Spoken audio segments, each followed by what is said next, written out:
As we noted in the previous video, reaction 6 of glycolysis is very complex but very important. It's an oxidation reduction reaction in which we oxidize an aldehyde, reduce NAD plus to NADH, and here's the key: we create an acyl phosphate. Remember, that means we suddenly have about 50 kilojoules per mole of energy currency to spend. That's what's coming next. Before we go on though, I just want to point out that we call this enzyme a dehydrogenase, and it's worth us taking a moment and making a note of that. Previously, we talked about what a kinase is, and we wrote that down. Now let's do the same for a dehydrogenase. Dehydrogenase is an enzyme that transfers electrons from one molecule to another.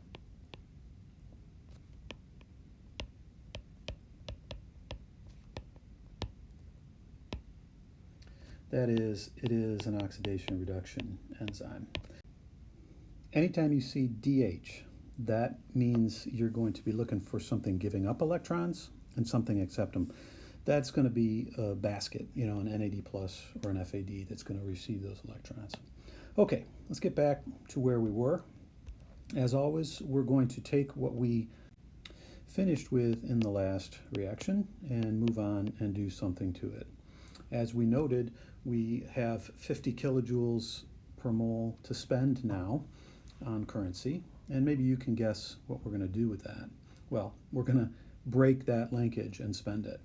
And what happens is, if we can use that energy to accomplish something, we'd like to do that. What we're going to do is transfer the phosphate from the acyl phosphate to an ADP to make an ATP. So we have broken off this AP linkage, moved this phosphate up here onto an ADP to make a phosphate hydride. So let's have you do some analysis for this. Which of the 6 types of reactions is that? Let's fill that in right here. And what is the energy? What are you making and what are you breaking? What's the overall delta G naught prime of this reaction? These are great things to practice. Let's pause and do it. Okay, a couple of hints about where we're going with this. This is a group transfer. Notice this is a kinase. Anytime you have a kinase, that is going to be automatically a group transfer. Not every group transfer is a kinase, but every kinase is a group transfer. Why is this a kinase, by the way?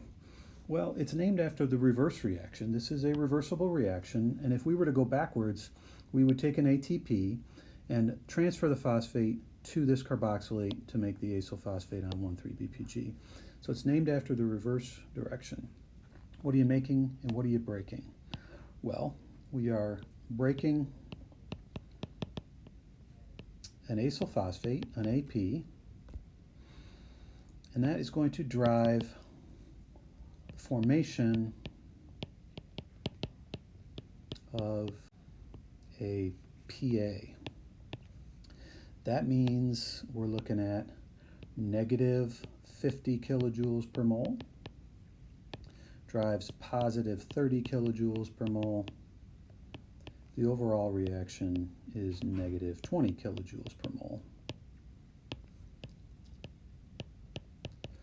Now, let's make sure you understand the extraordinary significance of this. We just made an ATP. That's our goal.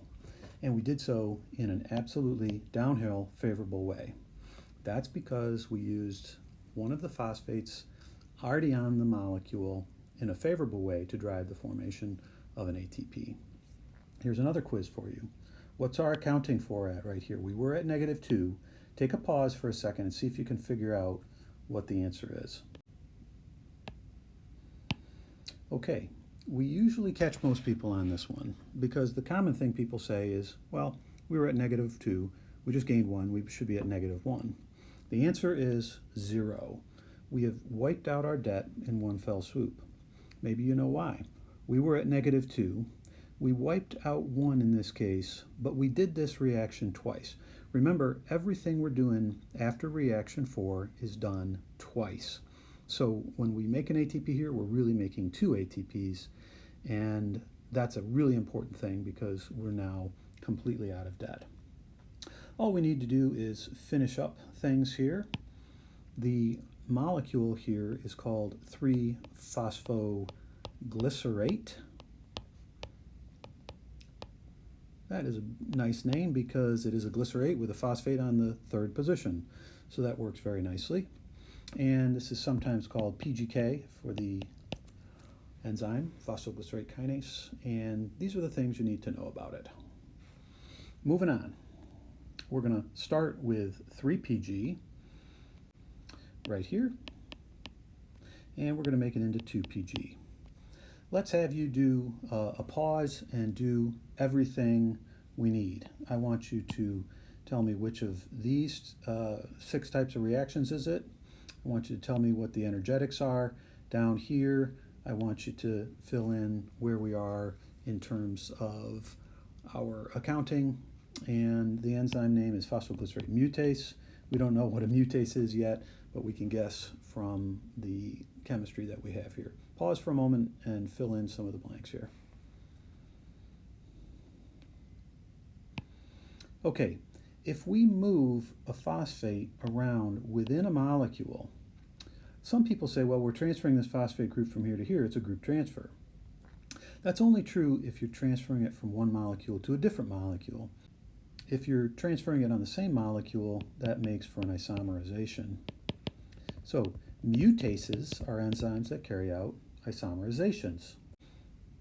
All mutases carry out isomerizations, but not all isomerizations are going to be mutases. Looks like I missed an R there.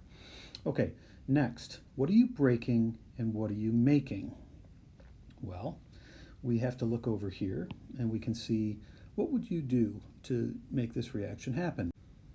We'd have to break this linkage and we'd have to form this linkage right there. Now, what we're doing is breaking a phosphate off an alcohol and placing a phosphate on an alcohol.